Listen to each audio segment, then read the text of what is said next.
Okay, math stars, we're going to do example 4 in the notes here. It says a particle moves along the x-axis with position given by this function when time is between 0 and 6. At what time is the particle furthest left or furthest right? So basically what they're asking us to find here is the absolute minimum position is going to be when the object is furthest left.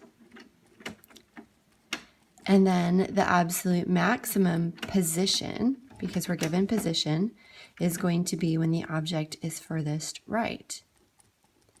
So we're going to go ahead and find an absolute max of this position function, just like we did yesterday with the other functions. So we first need the critical numbers.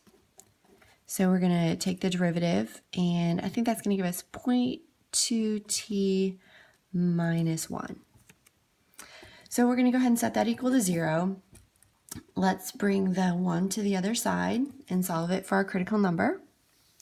I'm going to multiply here by 5 because 0.2 by 5 would just turn that into a 1.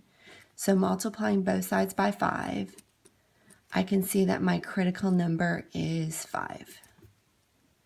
Okay, that's perfect because that's in between the interval. And I'm going to go ahead and make a table. When we find an absolute max or min, we make a table and we plug back into the original. So 0 and 6 are the endpoints of our interval, and we put our critical number in there because it's between those endpoints. Okay, now we simply plug those values back into the original function. So we're finding x of 0, which is 2. X of 5 is going to be 0.1 times 5 squared minus 5 plus 2.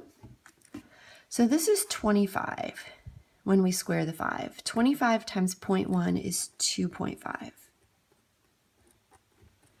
So simplifying this, let's see, I think it comes out to be negative 0.5. Okay, and then lastly, let's go ahead and find our x of 6. The same way, we're going to end up with a 36 here times 0.1 is going to be 3.6 minus 6 plus 2, and let's see here. I think that comes out to be a negative 0.4. Okay, so it says at what time is it furthest left? The particle is going to be furthest left at the absolute min, and that happens at t equals 5. At what time is it furthest right? That's going to be at t equals 0, since that's our absolute max.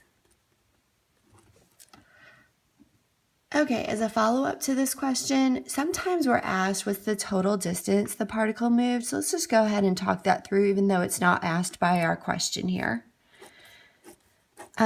If we think about the object starts at a position of 2, let's think about position on a number line. So the object starts at a position of 2, and then it moves to a position of negative 0.5. So do you agree with me that the object moved left? So how far did the object move to the left? Well, there's a 0 in between here, so I think it moved 2.5 units left. That's the distance, and we don't put a negative. Distance is an absolute value. Okay, and then we are going to move finally to a position of negative 0.4, which would be inside here. So then it moves from negative 0.5 to negative 0.4. It moves 0.1 back to the right. So the total distance moved by the object is 2.5 units left and 0.1 to the right. So the total distance moved is 2.6 units. Again, this wasn't asked for by this problem, but it is asked for occasionally when we do a problem like this. All right, good luck with your homework, math stars.